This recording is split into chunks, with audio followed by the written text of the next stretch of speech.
Murdorf and the Mortal Flaw, Book 1, Chapter 22, Vikings.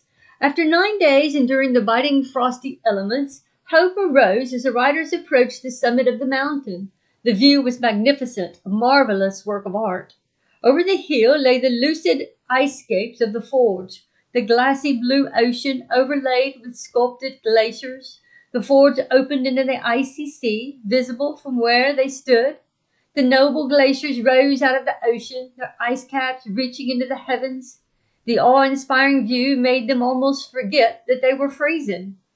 Peeping out of their furs and wraps, the riders gazed spellbound at the frozen tundra. Riding their mounts across the crystallized mountain peak, the riders could see chimney smoke arising in the milky atmosphere. At first the village looked empty, all inhabitants tucked away inside their cozy homes trying to escape the biting cold of the harsh winter. Then they heard voices, deep and rough. They guided their beast in the direction of the booming voices amid the trees. Finally they spotted a cluster of men dressed like Eskimos. Among them was the man they had come looking for, Zorgar. Windsor recognized him because he was the only one that didn't have on a hat, and his wild hair set him apart from others. The Vikings stared at the strange arrivals, curious at who would be coming into the village during the onset of winter.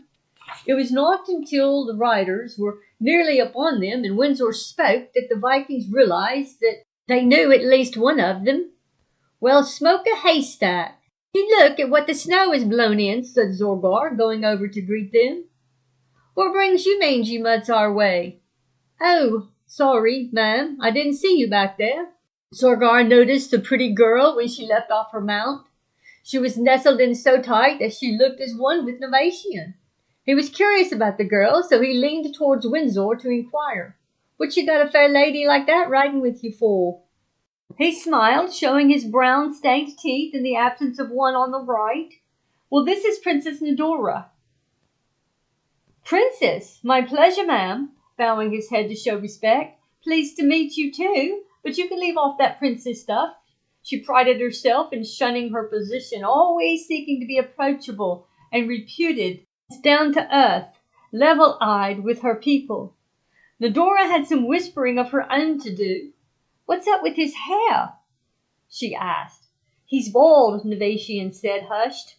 "Hated being bald, so he cut the hair off of a mammoth and made himself hair. Put tar on his head and attached mammoth hair to his scalp." Looking at the mammoth that stood near the men, Murdorf asked, "Well, that explains why he looks like my mammoth."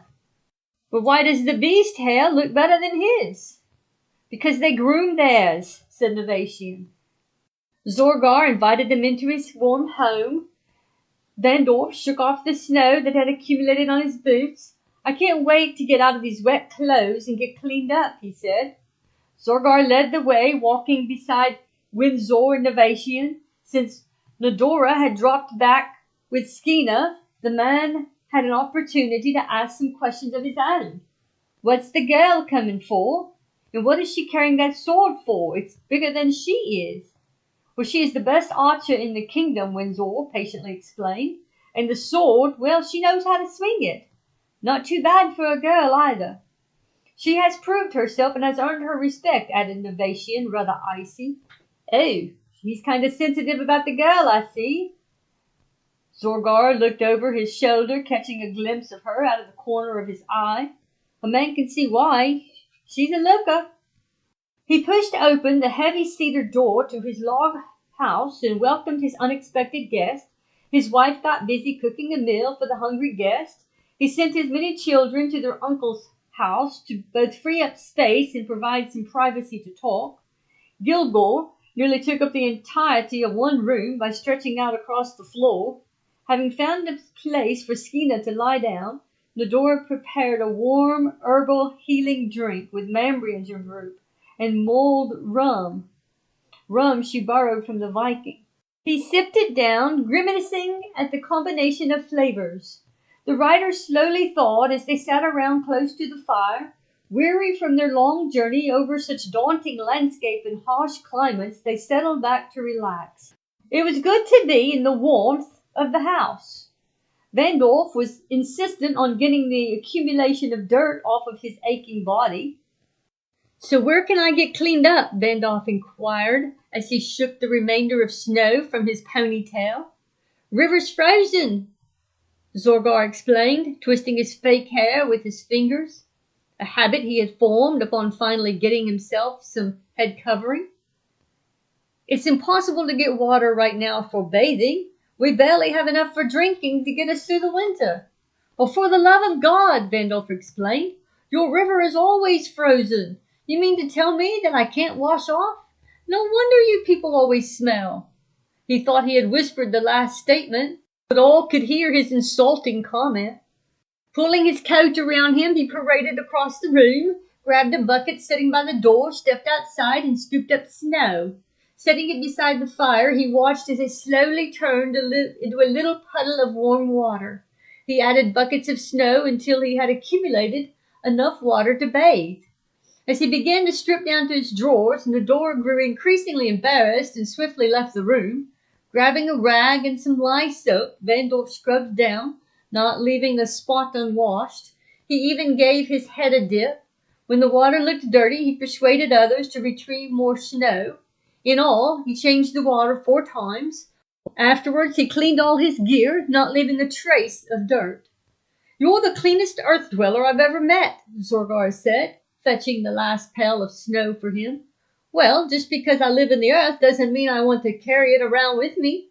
You should try to wash some of that stuff off of you sometime. The mammoth you borrowed that hair from might appreciate it if you kept it a little better. God only knows what's crawling around in it, said Vandorf. Windsor wasted no time in getting to the point. It's the sword of Darvan. It has been found at Shilly Shally Ford, opening the scroll to explain the road's significance. So, where are we off to? Asked Zorgar, holding an armful of wood to add to the fire. Shai Kadesh, Windsor said as he carefully drew a long puff from his pipe and sat back relaxed. Can we get into the immortal kingdom? Zorgar asked as he took a seat opposite the fire, the closest one already being occupied. We may be exiled, said Windsor, but I'm certain he will hear us. There was silence. Finally Zorgar spoke. Have you ever seen the immortal king? Zorgar asked Windsor. Yes, Windsor confessed, not revealing anything any further. What was it like? Glorious, Windsor said, smiling. Sleep came swiftly for everyone except Windsor. Nervous vibrations kept him awake. Because he bore the brunt of the responsibility of their selection for the riders, he sat up, going over in his mind each person chosen for the mission.